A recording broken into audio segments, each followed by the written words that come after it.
Before we dive in, make sure you smash that subscribe button so you never miss a story like this. It was our 7th anniversary, and I'd poured my heart into crafting what I believed would be the ideal night. All week, every detail had been planned with care. I cooked the dishes she loved most, placed candles throughout the dining area, and even uncorked a vintage bottle of wine she'd always admired. The mood was meant to be warm and intimate, a space for shared laughter, quiet conversation, and honoring the years we'd built side by side. I pictured her soft smile, the gentle exchange of words, a moment where the rest of the world faded and only us remained. I had no idea that this evening would steer into shock, humility, and a clarity neither of us saw coming. From the second we sat down, something felt off.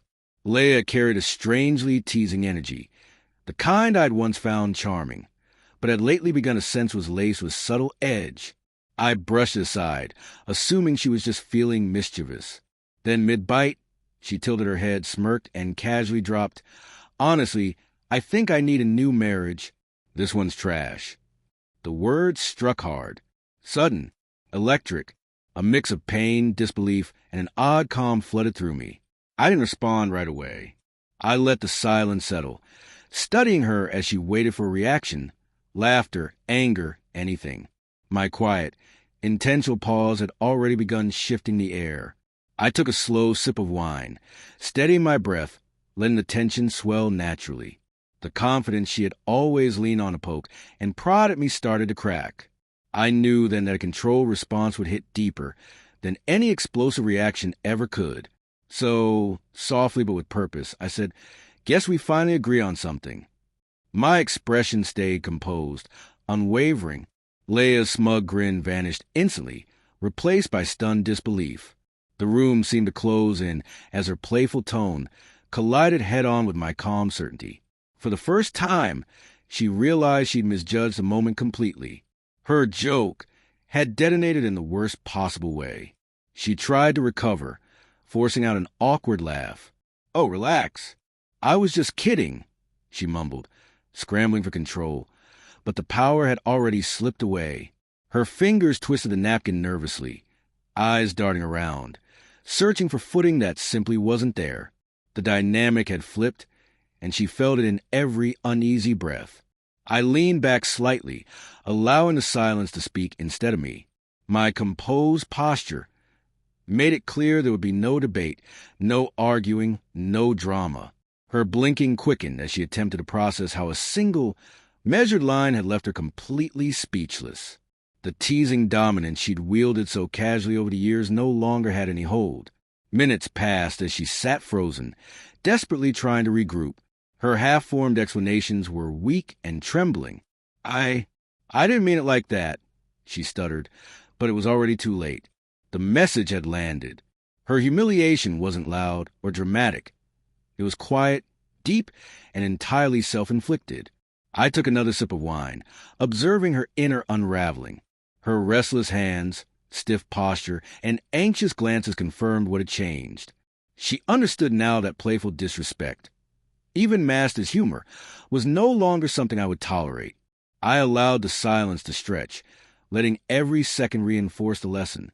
Even as the meal came to an end, she never dared another teasing word. That light, carefree persona had disappeared, replaced by a subdued, introspective stillness. She'd absorbed it fully. Jokes carry weight, and lines crossed in jest still leave scars. I moved calmly around the room, clearing the table and pouring the last of the wine, while she remained quiet, absorbing the reality of the moment. The space that once felt warm now pulsed with a tense awareness. Every look she gave me held confusion, embarrassment, and acceptance. I didn't need to elevate my voice to make my point. My silence had done the job. Her attempts to speak faded before they even formed. I didn't interrupt. The quiet did all the talking.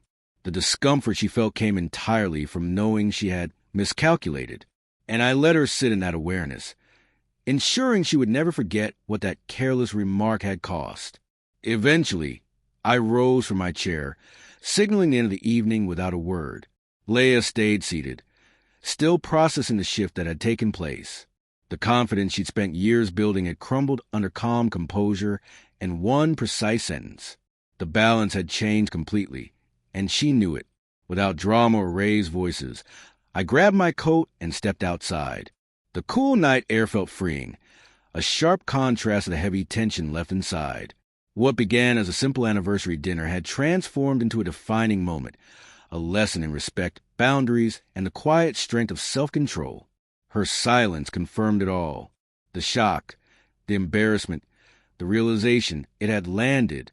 As I walked off into the stillness of the night, it was clear. One measured sentence, delivered with control, had done more than any argument ever could. A throwaway joke had turned into a moment she would carry forever, a sharp reminder of dignity, self-respect, and the undeniable power of calm authority. That night wasn't playful. It was unforgettable. And the lesson? Etched in silence.